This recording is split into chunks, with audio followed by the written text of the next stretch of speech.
5 साल विधवा रहने के बाद मैं एक 25 साल के आदमी की बाहों में गिर पड़ी। मैं 65 साल की हूँ, लेकिन मुझे ऐसा लग रहा है जैसे मैं अपनी जवानी फिर से जी रही हूँ। जिस दिन मैं अपने होने वाले ससुराल वालों से मिलने घर जाने वाली थी, मेरे प्रेमी ने व्यवसाय शुरू करने के लिए 100 टन सोना उधार मांगा। मैं काफ़ी देर तक झिझकी, फिर मान गई। और फिर मैं श्रीमती लक्ष्मी हूँ, 65 साल की, 5 साल विधवा रही। मेरे पति एक गंभीर बीमारी के कारण चल बसे और मुझे दिल्ली के उपनगरीय इलाके में एक बड़ा सा घर और 100 टन सोना छोड़ गए, जो मैंने ज़िंदगी भर जमा किया था। उनके निधन के बाद के शुरुआती सालों में मैं चुपचाप रही, बस फूलों के बगीचे, रसोई में घूमती रही और मंदिर में मंत्रोच्चारण करती रही। मुझे लगा कि मेरी ज़िंदगी ख़त्म हो गई, बस उस दिन का इंतज़ार कर रही थी जो उनके बाद आएगा। तब मेरी मुलाकात रवि से हुई, जो एक 25 साल का आदमी था और इलेक्ट्रीशियन का काम करता था। उस दिन मेरे घर का पानी का पाइप टूट गया। मैंने उसे ठीक करने के लिए एक मिस्त्री को बुलाया। रवि आया, लंबा चमकता चेहरा, हमेशा मुस्कुराता हुआ। वह तेज़ी से काम करता था, मजाकिया था और ऐसी कहानियाँ सुनाता था जिनसे मुझे हंसी आती थी। एक ऐसी बात जो मैं बहुत पहले भूल चुकी थी। उसके बाद रवि अक्सर मेरे पास आता, कभी बल्ब बदलने, कभी पेड़ की छटाई करने। भले ही मैं फ़ोन ना करती, वह कहता, तुम अकेली रहती हो, मुझे डर है कि तुम्हें मुश्किल होगी। धीरे धीरे उन मुलाकातों ने मेरे पुराने दिल को छू लिया। रवि मुझे बाजार ले गया, मंदिर ले गया और मेरे साथ एक लोकगीत नाटक भी देखने गया। 65 साल की उम्र में मुझे ऐसा लगा जैसे मैं अपनी जवानी फिर से जी रही हूँ। जब रवि सड़क पार करते समय मेरा हाथ पकड़ता या मेरी जवानी की तरफ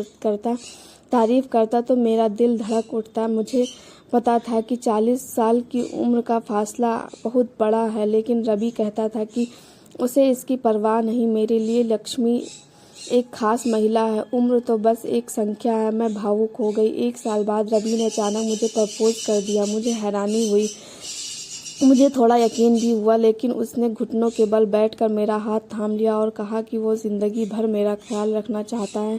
मैं मान गई, हालांकि मुझे अब भी इस गपशप की चिंता थी। रवि ने कहा कि वो मुझे वीकेंड पर अपने माता पिता से मिलवाने उत्तर प्रदेश ले जाएगा और फिर हमारी एक छोटी सी शादी होगी। मैंने घबराहट में अपने कपड़े तैयार किए और अपने होने वाले ससुराल वालों के लिए तोहफे खरीदे। मैं एक नए घर का सपना देख रही थी, हालांकि देर हो चुकी थी।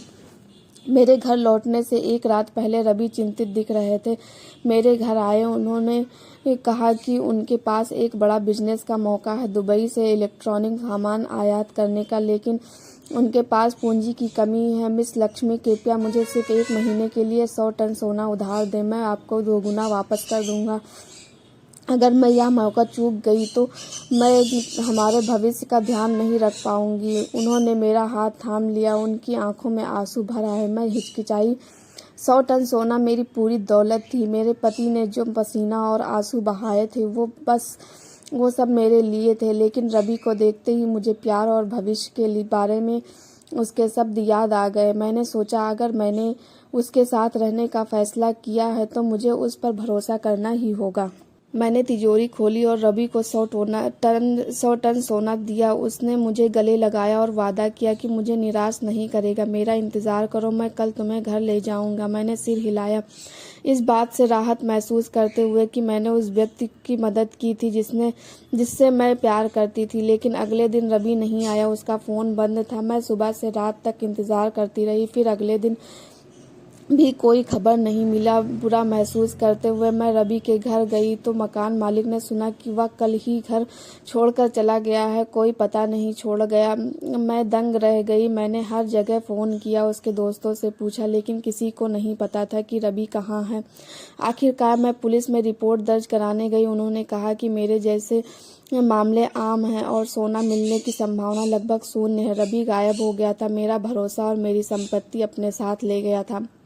मैं घर लौटी, खाली कमरे में बैठी, मेरा दिल टूट गया। मैंने न सिर्फ सोना गंवा दिया था बल्कि अपना भरोसा भी गंवा दिया था। वो खुशनुमा दिन भी गंवा दिए थे जो मुझे लगता था कि मुझे फिर से मिल गए हैं। पड़ोसी गपशप करने लगे, कुछ उससे प्यार करते थे, कुछ उसका मजाक उड़ाते थे, तुम बूढ़ी हो गई हो। और फिर भी एक जवान आदमी चाहती हो। मैंने उन्हें दोष नहीं दिया, बस खुद को अंधी होने का दोष दिया। महीने बाद मैंने घर बेच दिया और अपनी पोती के साथ रहने के लिए वाराणसी के देहात में चली गई। मेरे पास कुछ कपड़े और दर्दनाक यादों के अलावा कुछ नहीं बचा था, लेकिन मैंने खुद से कहा, इस उम्र में मेरे पास अभी भी नए सिरे से शुरुआत करने का समय है। मैंने गांव की सड़क पर एक छोटी सी चाय की दुकान खोली और अपनी पोती के साथ एक साधारण जीवन जीने लगी। हर रात मैं अपने पति की तस्वीर के सामने धूप जलाती और उनसे अपनी विरासत को यूं ही गायब होने देने के लिए माफ़ी मांगती, और मैंने खुद से वादा किया कि मैं अपने दिल को फिर से भटकने नहीं दूंगी। वाराणसी गांव में शुरुआती दिनों में श्रीमती लक्ष्मी एकांत जीवन व्यतीत करती थी। बस गंगा किनारे जाने वाली सड़क पर एक छोटी सी चाय की दुकान पर ही घूमती रहती थी।